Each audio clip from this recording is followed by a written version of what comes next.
Part 2. The story told by Marion Halcombe. Chapter 4. Arrangements for a Marriage. It was a sad day when Walter Hartwright left us. Laura stayed in her room all day, and I felt sad and depressed. Poor Mr. Gilmore must have had a dull time, and the next morning, when Laura reappeared looking pale and ill, I thought he seemed rather anxious about her. I was anxious too. Laura is such a sensitive and loving person that it was no surprise to me to find that she had grown fond of Walter. Indeed, I have grown fond of him myself, but I honestly believe that time will cure Laura of these feelings. 2 days after Walter left, Sir Percival Glyde arrived. He is 45 years old, but seems younger. He is handsome and only a little bald, has perfect manners, and is pleasant, agreeable, and respectful. I really must try to like him. In the afternoon, while Laura was out of the room, Sir Percival referred to Anne Catherick's letter. "I read Mr. Gilmore's letter to my lawyer," he said, "and I want to give you a full explanation. Mrs. Catherick, you see, worked for me and my family for many years. Her marriage was unfortunate in that her husband deserted her, and her only child, a girl, became mentally ill and needed to be put in an asylum. So, in recognition of Mrs. Catherick's services, I agreed to pay the expenses of a private asylum for the girl. Unfortunately, the girl discovered this and consequently developed a hatred for me. She recently escaped from the asylum, and I'm sure she wrote this letter because of her hatred for me. It's all very sad." Mr. Gilmore found this explanation perfectly satisfactory, and said so. He then looked at me for agreement, but I was struggling with a sense of unease that I could not explain, and hesitated before answering. Sir Percival noticed this at once. "May I beg you, Miss Halcombe," he said politely, "to write to Mrs. Catherick to ask if these facts are true?" I did not want to agree to this, but how could I refuse without making the situation even more embarrassing than it already was? So I went to the desk, wrote a note, and gave it to him. Without looking at it, he put it in an envelope and wrote the address. "Now that is done," he said, "may I ask if Anne Catherick spoke to Miss Fairley or to you?" "No, she spoke to nobody except Mr. Hartwright," I replied. "Ah, yes, the drawing teacher," he said thoughtfully. "And did you discover where Anne Catherick was staying?" I described the farm to him. "It is my duty to try to find her," he continued. "Tomorrow I will go to this farm and make inquiries." Soon afterwards, he left to go up to his room. That evening, and the next day, Sir Percival took every opportunity to bring Laura into the conversation, but she hardly took any notice. He went to the farm to make his inquiries about Anne Catherick, but learnt nothing. Then, on Wednesday, a letter came from Mrs. Catherick, a short, business-like letter, thanking me for my note, and saying that everything Sir Percival had told me was completely correct. Why did I still have doubts? This surely was enough proof for anyone. But how I wished that Walter Hartwright had been there to give his opinion. At Sir Percival's request, I now had to give Laura his explanation of Anne Catherick's letter. She listened quietly and showed no emotion, but I noticed that on the table near her hand was the little book of Hartwright's drawings. I also had to tell her that the reason for Sir Percival's visit was to fix the day of their marriage. "I'm afraid he will ask you to decide quite soon, Laura." "Oh, no, Marion, I can't do that," she said.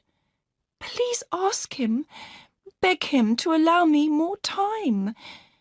I promise to give him a final answer before the end of the year, but not yet. Please, not yet." Sir Percival agreed to this request, and when Mr. Gilmore heard about it, he arranged to have a private talk with Laura. "I have to return to London tomorrow," he said to me, "and I need to discuss the financial side of this marriage with Miss Fairley before I go. As you know, she will inherit a great deal of money and property when she becomes 21 next March, and I must include all this in the marriage agreement in a way that reflects Miss Fairley's own wishes and is also acceptable to Sir Percival." He had the meeting with Laura the next morning, and in the afternoon he left for London, looking rather sad and thoughtful. Wondering what had been said, I hurried up to Laura's room. "Oh, Marion, come in," she said. "I need to talk to you." "What is it, Laura? Is it about the marriage agreement?" "No, I couldn't even bear to discuss that with Mr. Gilmore. I'm ashamed to say that all I could do was cry. He was very kind and good, Marion, and he said that he would look after everything for me. No, what I wanted to tell you was this. I cannot bear the situation any longer. I must end it." Her eyes were bright, and she spoke with great energy. I began to feel alarmed. "What do you wish to do, Laura darling? Do you want to be released from your promise to marry Sir Percival?" "No," she said simply. "I cannot break my promise to my father, but I want to tell the truth, and I will confess to Sir Percival that I love someone else." "Laura, he has no right to know that," I said in amazement. "I cannot deceive him," she said. "I have thought it over carefully. After I have told him, let him do as he wishes." I looked into her innocent, loving eyes and could say nothing. I just put my arms around her, trying not to cry myself. "May I speak to him tomorrow, in your presence, Marion?" I held her tight and agreed, though I was not sure I was doing the right thing. Indeed, I was not sure of anything. I could not understand how I had failed to see how deeply she loved Walter Hartwright. For the first time in my life, I had made a mistake about her. Now I realized that she would love him all her life. The first thing that happened the next morning did nothing to make me feel more cheerful. A letter arrived for me from poor Walter Hartwright. He had decided to leave England and asked me if I could help him find employment abroad. I was then alarmed to read that since his return to London, he had neither seen nor heard anything of Anne Catherick, but suspected he had been watched and followed by strange men. I was worried about his state of mind, so I immediately wrote to some friends in London to ask if they could help him find a suitable job in another country. Laura, of course, knew nothing about these letters. Sir Percival did not join us for breakfast, but sent a message saying he would meet us at 11 o'clock as arranged. Laura seemed calm and unusually self-controlled. I had never seen her like this. It was almost as if love had created a new force in her character.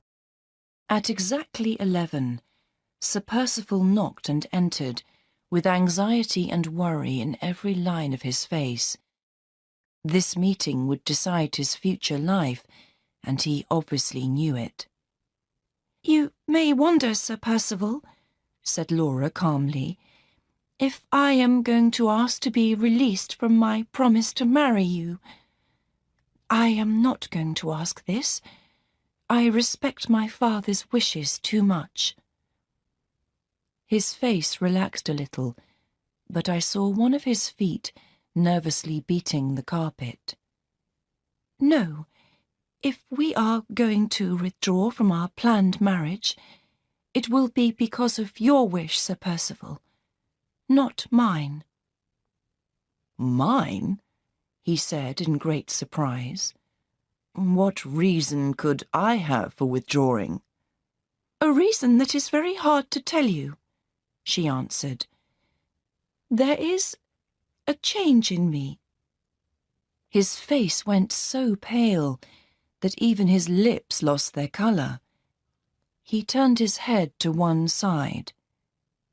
"What change?" he asked, trying to hide his nervousness.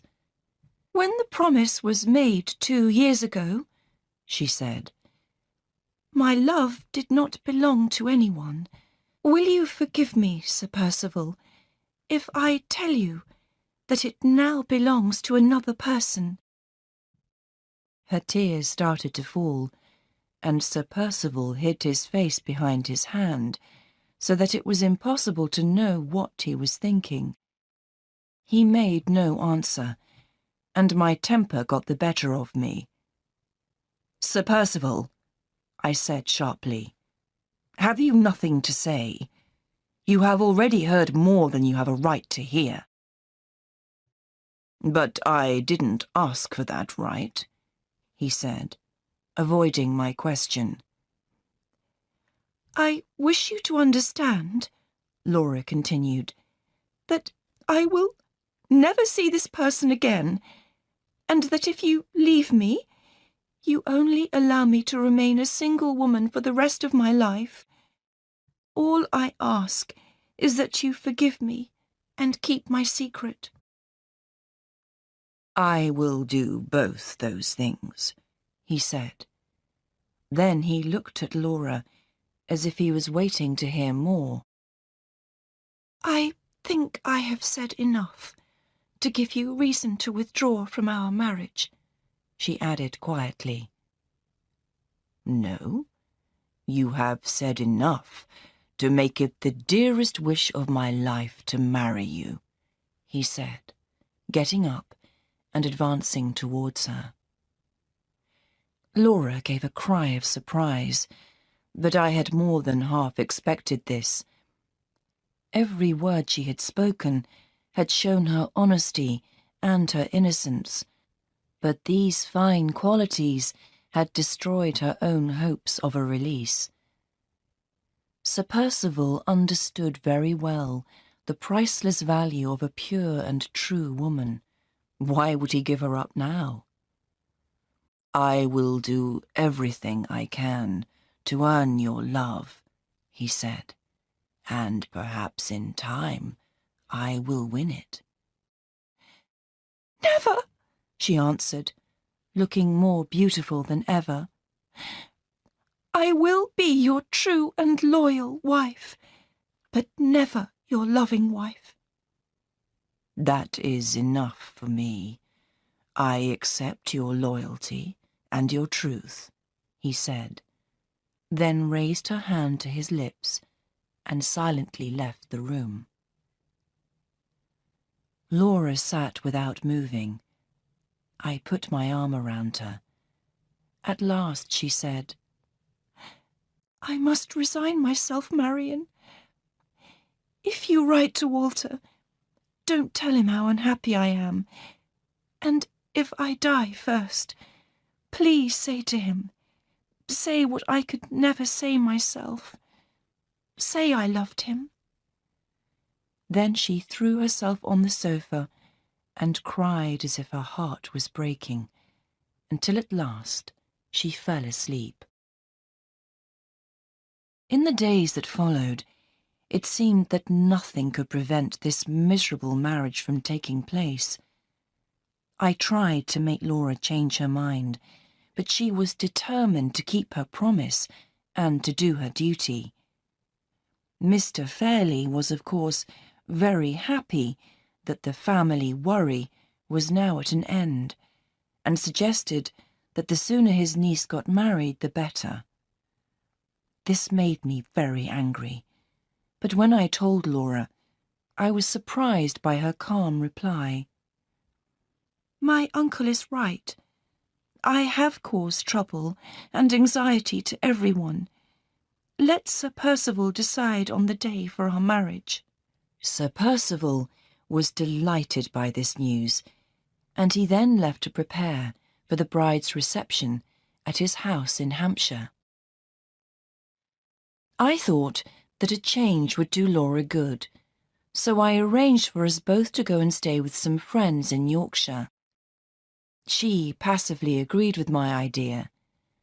I also wrote to Mr. Gilmore, telling him this marriage would now take place.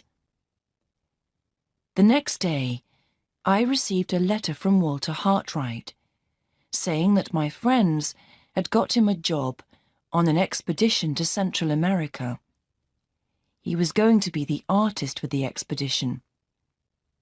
He was leaving on the 21st of November and would be away for 6 months. I could only hope that this was for the best. Laura and I then departed for Yorkshire, but after only 9 days there, we received a letter from Mr. Fairley, calling us back to Limmeridge immediately. What could this mean, I wondered. I found out as soon as we arrived. Mr. Fairley and Sir Percival had agreed on the 22nd of December for the wedding, provided that Laura also agreed. Would I please persuade her, said Mr. Fairley. His nerves were much too bad to talk to her himself. I also found our old friend Mr. Gilmore, who had come to talk to Mr. Fairley about the marriage agreement. He was leaving that day, and was anxious to speak to me alone before he left. "I am not at all happy about the financial arrangements in the agreement, Miss Halcombe," he said. "But there is nothing I can do about it. I know how fond you are of your sister, and I think you ought to know why I am concerned. As you will know," he went on, "there are 3 parts to Miss Fairley's inheritance. Firstly, on Mr. Fairley's death, she will inherit the Limmeridge property and land, and the income from it. If she dies childless, this property will go to a cousin, but the income from it will go to her husband during his lifetime.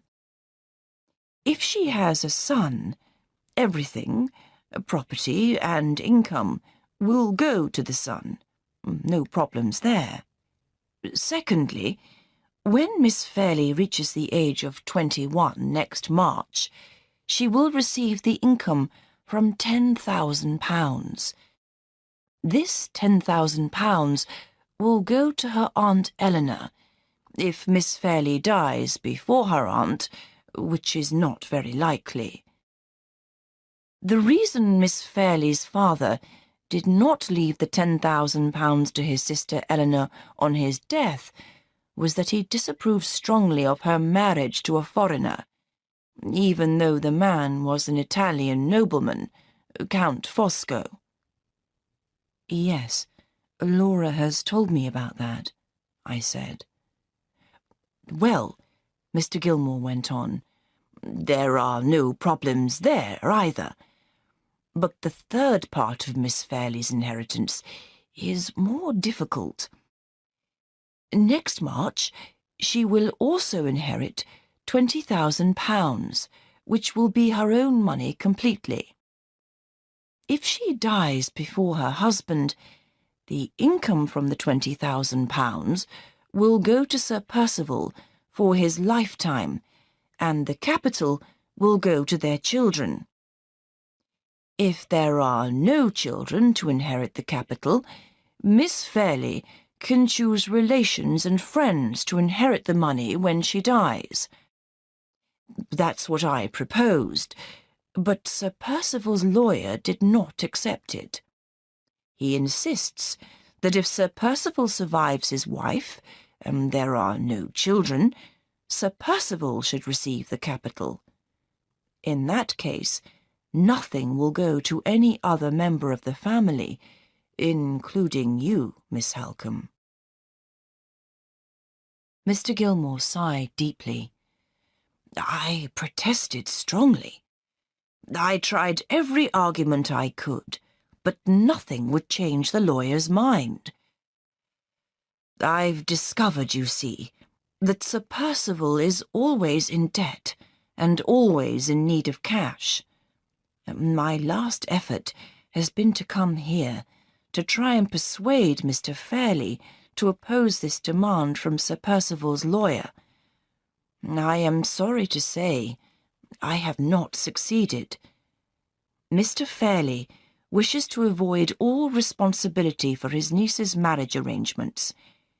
He says that his niece will not die before Sir Percival anyway, so what is there to worry about?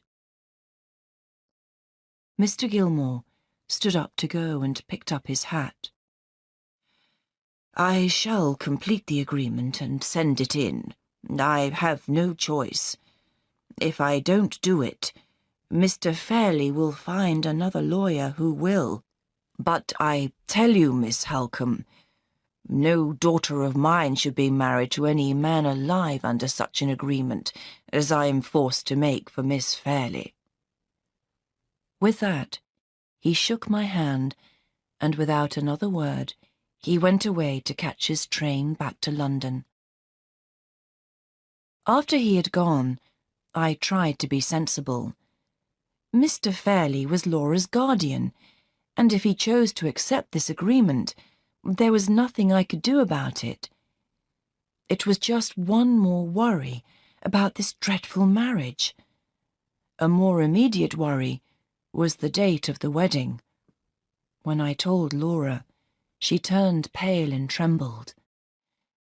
"Not so soon," she cried. "Oh, Marion, not so soon."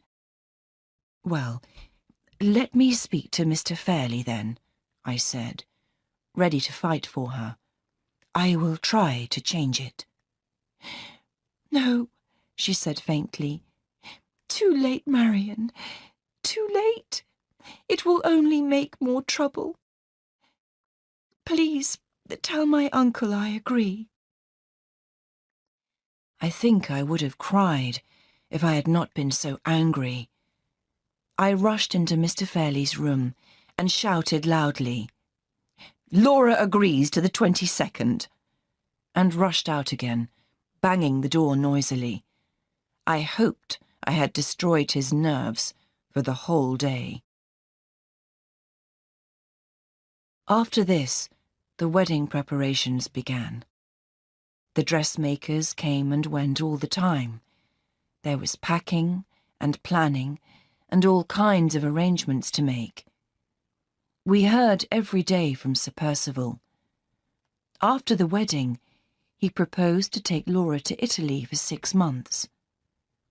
They would meet a number of Sir Percival's friends there, including his best and oldest friend, Count Fosco, whose wife, of course, was Laura's Aunt Eleanor.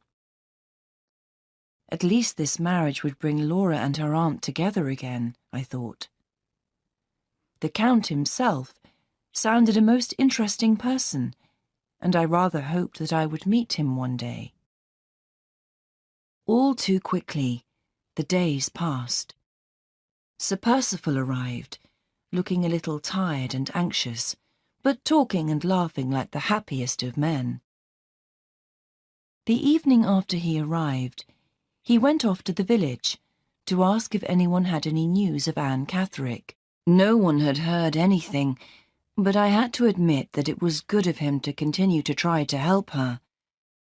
I have decided to try and think better of him. After all, what reason do I have to distrust him? I am sure that I could like him if I really tried. It is getting quite easy to like him. Today I spoke to him about the dearest wish of both Laura and myself, that I should be able to live with Laura after her marriage, just as I had always lived with her before. He agreed instantly, and seemed delighted with the plan. I would be the ideal, the perfect companion for his wife, he said. Yes, I am beginning to like Sir Percival very much. I hate Sir Percival. He has no sensitivity, no kindness, no good feeling. Last night, he whispered something in Laura's ear. She has refused to tell me what it was, and her face turned white with misery. He took no notice at all, and all my suspicions of him have returned. Is he now showing his true character? He seems more restless and nervous than before, and is often sharp and bad-tempered. I have this strange idea that something might happen to prevent the marriage, and that he is afraid of that. A foolish thought. I must forget it. As the day of our separation grows nearer, Laura cannot bear to have me out of her sight. I must be brave and cheerful for her sake, but my fear will not go away. Will this marriage be the one terrible mistake of her life, and the one hopeless sorrow of mine? It is the 22nd. No more time for tears. Laura is dressed, and we leave for the church. By 11 o'clock, they are married. By 3 o'clock, they are gone.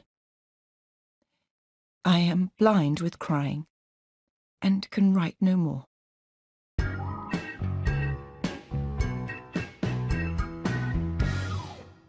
Chapter 5. A Document for Signature. 6 long, lonely months passed, and I had little to do but think of absent friends. I received a cheerful letter from Walter Hartwright after he arrived in Honduras, and just before he set off with the expedition into the forest. Since then, I have heard nothing. There was no news of Eccentric or Mrs. Clements. Poor Mr. Gilmore fell very ill and had to give up work, but his business is continued by his partner, Mr. Kyrrell. Mrs. Vesey has moved to London to live with her sister, and Mr. Fairley, I believe, is secretly delighted to have his house free of women. Most of all, of course, I thought about Laura. Many letters came from her, but she said very little in them. She told me she was well, but hardly mentioned her husband, and wrote not a word about Count Fosco, whom they had met in Austria, not Italy. I understood from her silence that she did not like him. All she said was that her Aunt Eleanor, Madame Fosco, was quieter and more sensible than she had used to be. On the 11th of June, I arrived at Blackwater Park, Sir Percival's family home in Hampshire. The waiting was nearly over, and how happy I was! The next day, Laura and her husband would return home, together with Count Fosco and his wife, who were going to spend the summer at Blackwater. In the morning, the housekeeper, Mrs. Mitchelson, showed me round the house. It is very old, and much of it is dusty and unused. Only one part of the enormous building is comfortable enough to live in. Later, I explored the gardens and the park. The gardens are small and not well kept, and there are so many trees that the house feels shut in by them. I found a path through the trees, which after half a mile brought me to a lake.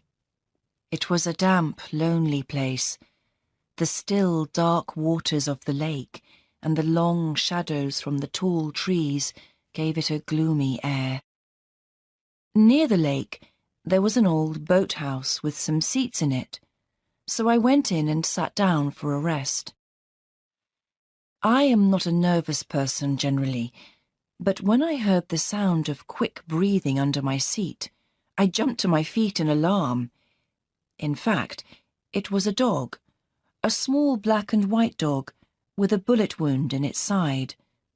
I carried the poor creature back to the house and sent for Mrs. Mitchelson to help me.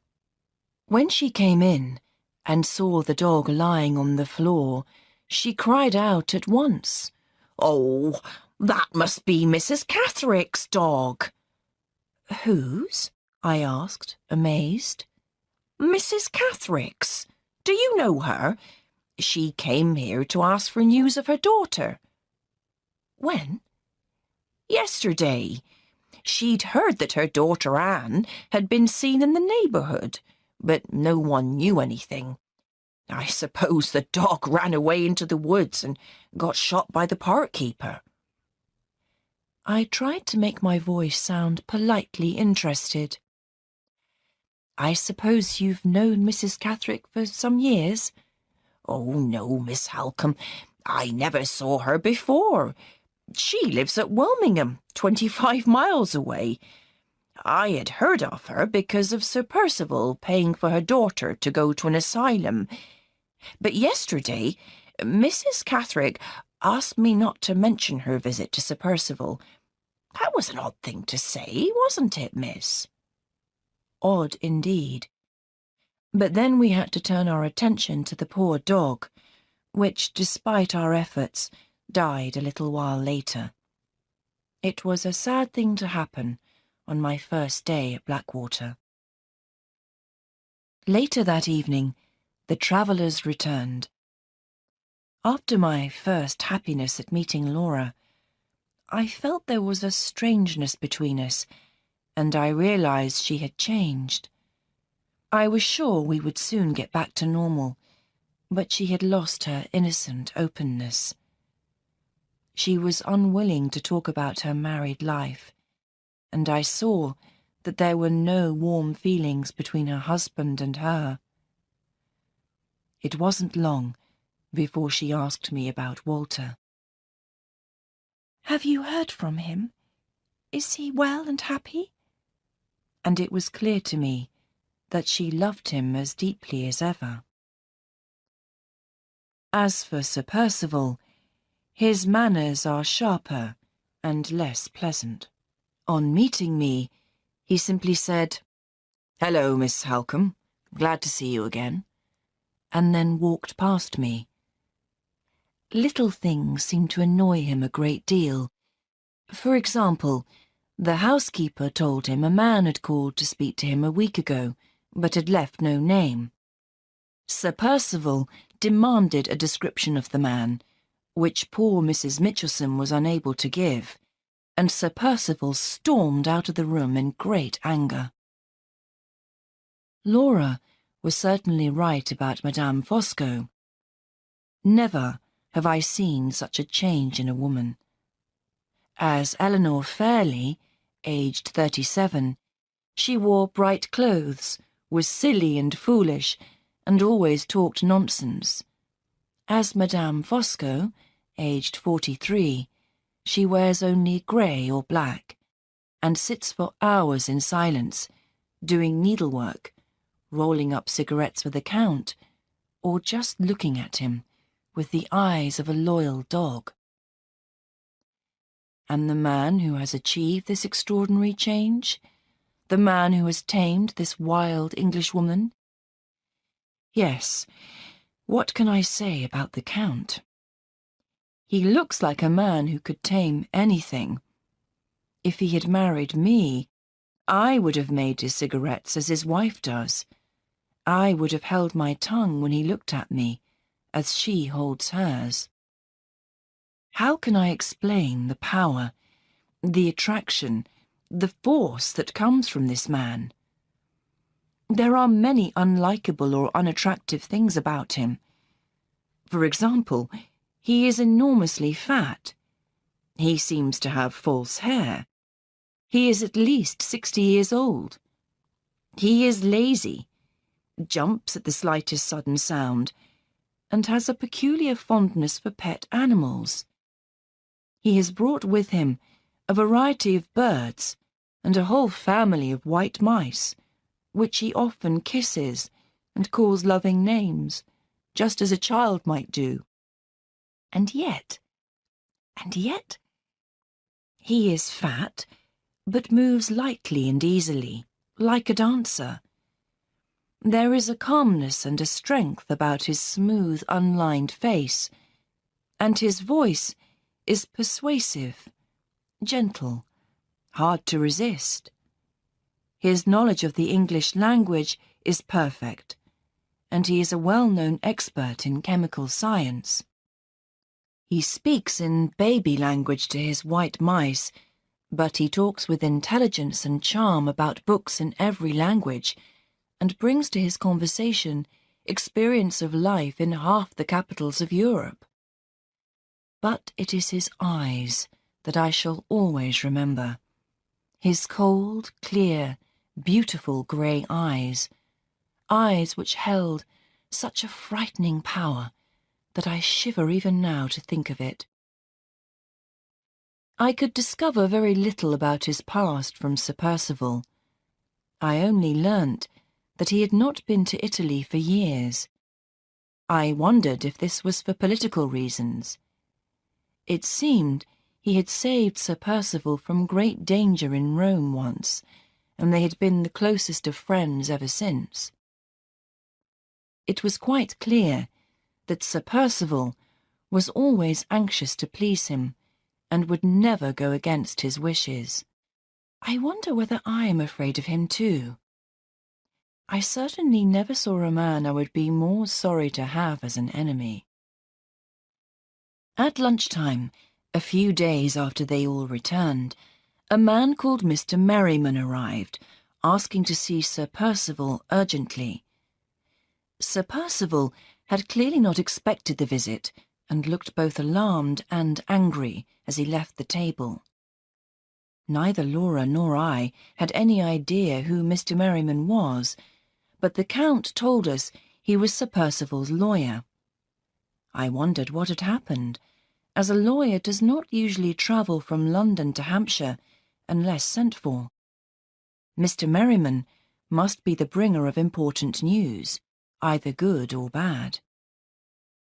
Count Fosco obviously read my thoughts, and said softly to me, "Yes, Miss Halcombe, something has happened."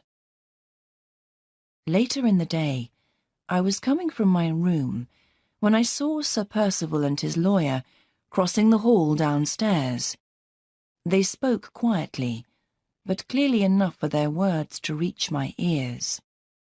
"Yes, Sir Percival," I heard the lawyer say. "It all depends on Lady Glyde." I immediately stopped when I heard Laura's name, and although I knew it was wrong, continued to listen. "You understand, Sir Percival, Lady Glyde must sign her name in the presence of 2 witnesses. If this is done in a week's time, everything will be all right. If not, I may be able to get them to accept a document promising payment in 3 months. But how that money is to be obtained by then—" They went into the library, and I heard no more, but it seemed that Sir Percival had a serious debt, and that the solution to it depended on Laura. I immediately went to tell Laura what I had heard. She did not seem surprised. "I was afraid of something like this," she said, "when I heard about that strange gentleman who called, without leaving his name. He had probably come to ask for his money. But don't worry, Marion. I won't sign anything that I might later regret." In the evening, Sir Percival was unusually polite and pleasant to all of us. What did this mean? I thought I could guess. I was afraid Laura could guess, and I was sure Count Fosco knew. I saw Sir Percival looking at him for approval more than once during the evening. The Count was certainly aware of Sir Percival's financial problems. The next morning, Sir Percival asked Count Fosco, Laura, and myself if we would go to the library for a minute after lunch for a small business matter. Before lunch, however, we all went for a walk to the lake, stopping at the boathouse for a rest. "Some people call the lake pretty," said Sir Percival, pointing to the view. "I call it ugly. It looks just the place for a murder, doesn't it? What do you think, Fosco?" "My dear Percival," the Count protested, "the water is too shallow to hide a body. Only a fool would murder someone here. A wise man would choose somewhere else." "Wise men do not murder," said Laura, looking at him with dislike. "I am sure you cannot give me an example of a wise man who has been a criminal." "My dear lady," said the Count, "it is impossible to give an example because a wise man's crime is never found out." As he spoke, he was playing with his white mice in their little cage, and suddenly noticed that one of them was missing. A few seconds later, he found the little animal under a seat, but also found something which seemed to shock him. "Percival," he said, "come here. Look at this in the sand. Blood." Everyone seemed alarmed, so I had to explain about the wounded dog I had found. "Whose dog was it?" asked Sir Percival. "The housekeeper said it was Mrs. Catheric's dog," I replied, remembering too late that the visit was meant to be kept secret. "What the devil was Mrs. Catherick doing here?" This question came with such rudeness and anger that I turned away. Count Fosco laid his hand on Sir Percival's arm. "My dear Percival, gently, gently." To my great surprise, Sir Percival apologized to me, and Count Fosco then said, "Why not question the housekeeper, Percival, since she seems to know all about it?" Sir Percival took the point, and immediately left us to return to the house. The Count seemed fascinated by Mrs. Catherick, and wanted to know all about her visit. I tried to say as little as possible, but Laura asked questions too, and in the end, the Count knew as much as we did about Mrs. Catherick and her daughter Anne. I was quite sure, from his surprise at the story, that the Count had known nothing of Anne Catherick, and uneasily I wondered why Sir Percival had not told his closest friend. When we went back to the house, Sir Percival came to greet us. "I am sorry to say I have to leave you. I have to drive a long way and won't be back until tomorrow. First, though, I would like to finish that little business matter. Will you come into the library? It won't take a minute." In the library, he got a document out of a cupboard and put it on the table. It was folded in such a way that all the writing was hidden, and only the places to sign were visible. Handing a pen to Laura, he said, "Sign there. You and Fosco are to sign afterwards, Miss Halcombe." "What do you want me to sign?" Laura asked quietly. "I have no time to explain. I have to leave. It's just business," he said angrily. "Women don't understand business. Just sign it." "But surely I ought to know what I'm signing." "I see. So you're saying you don't trust me, is that it? What kind of a wife is that?" To help Laura, I said, "I am afraid I cannot be a witness if she doesn't understand what she is signing." Sir Percival turned to me furiously. "How dare you? You're a guest in my house, and you take my wife's side against me." "Control your unfortunate temper, Percival," said the Count, and I heard him whisper to him, "You idiot." But Laura had put the pen down and moved to my side. "Lady Glyde is right," the Count then said. "Let the signature wait until tomorrow." Sir Percival swore at him, but moved away from the table. "All right, then," he said. "Until tomorrow. Anyway, I have to go. But you will sign tomorrow, or—" He gave his wife a cold, hard stare, then went out. As Laura and I moved to the door, the Count approached us. "You have just seen Sir Percival at his worst," he said. "As his old friend, I apologize for him, and promise he won't behave like that tomorrow." I had begun to realize that I could not hope to remain at Blackwater Park now without the influence and support of the Count, so I answered by thanking him warmly. Then I led Laura out and took her up to my room for a rest. While we were there, she told me how cruel Sir Percival had been to her since their marriage, and how unhappy she was. I tried to calm her and to find a solution to the problem of the signature. Suddenly, I had the idea of writing to Mr. Gilmore's partner, Mr. Kyrrell, and asking for his advice.